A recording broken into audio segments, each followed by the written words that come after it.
আমাদের সম্মানিত চালকরা যাতে একটু রেস্ট পায়, রেস্ট পাইলে তারা যাতে কাজ করে। আরেকটি বিষয় আসছে যে ড্রাইভারদের ওই রিটায়ারমেন্টের পরে বেনিফিটের কথা আমাদের সম্মানিত একজন বলেছে। আসলে এইটার জন্য দরকার রাজনৈতিক সদিচ্ছা।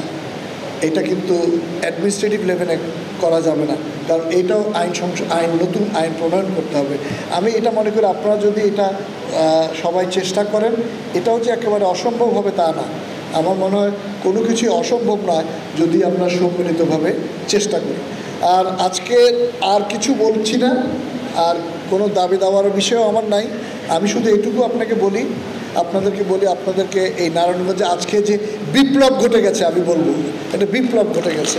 আমাদের জেলা প্রশাসক মহোদয়ের নেতৃত্বে যে বিপ্লব ঘটে গেছে, সেই জন্য আমার কনিষ্ঠ সহকর্মী হিসেবে আমি তাকে কৃতজ্ঞতা জানাই যে সে এরকম একটা সুন্দর অনুষ্ঠানের আয়োজন করেছে এবং এত সুন্দর কার্যক্রম গ্রহণ করেছে, যেটা আমিও পারতাম না।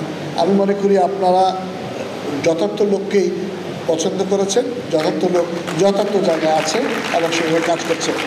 আরেকটি বিষয় আপনাদের সকলের দৃষ্টি আকর্ষণ করি, যদি আপনারা কেউ কিছু মনে না করেন, সেটা হচ্ছে আমরা সকলের তরে আমরা প্রত্যেকে আমরা পরের তরে। আমরা যদি মতভেদ ভুলে গিয়ে এই রোডটাকে সিকিউর করতে পারি সকলে মিলে, এটা তো সবার প্রয়োজন, সকলে মিলে মতভেদ ভুলে গিয়ে এই রোডটাকে ঠিক করি, আমাদের এই যে ঝরে যাওয়া মানুষগুলো এগুলোকে আমরা নিস্তার দিতে পারবো। আবার কোনো কথায় যদি আপনারা কেউ হার্ট হন আমাকে ক্ষমা করবেন। আমি সবার শেষে এপিজে আবুল কালাম, ভারতের সাবেক রাষ্ট্রপতি, উনি একটি কথা বলেছিলেন, এটা আমি আমার হার্টের মধ্যে বেঁধে রেখেছি। কথাটি আপনাদেরকে বলে আমার বক্তব্য শেষ করতে চাই। If you salute your duty, you don't need to salute anybody, but if you pollute your duty, you will have to salute everybody. আপনি যদি আপনার কাজকে স্যালুট করেন, আপনার কাউকে স্যালুট করতে হবে না, কিন্তু আপনি যদি আপনার কাজকে পলিউট করেন তাহলে আপনি জনে জনে স্যালুট করতে হবে। আমি মনে করি আমরা সেটা করব না। আর একটি কথা বলে রাখি, আপনাদের এখানে যদি কোনো অনিয়ম দেখেন, please don't hesitate to tell me. আপনারা সরাসরি আমাকে বলতে পারেন। We are at your service. আমরা ওই যে বললাম, সেই সার্ভিসটা হচ্ছে দায়বদ্ধতা।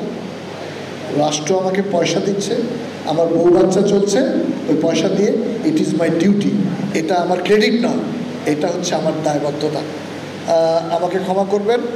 আজকের এই অনুষ্ঠানে আমাকে যারা আমন্ত্রণ জানিয়েছেন তাদের প্রতি কৃতজ্ঞতা জানাই এবং আপনাদের পরবর্তী যে কোনো এই ধরনের কর্মকাণ্ডের সাথে নিজেকে সক্রিয়ভাবে অংশগ্রহণ করার প্রত্যাশা রেখে আমি আমার বক্তব্য এখানে শেষ করছি।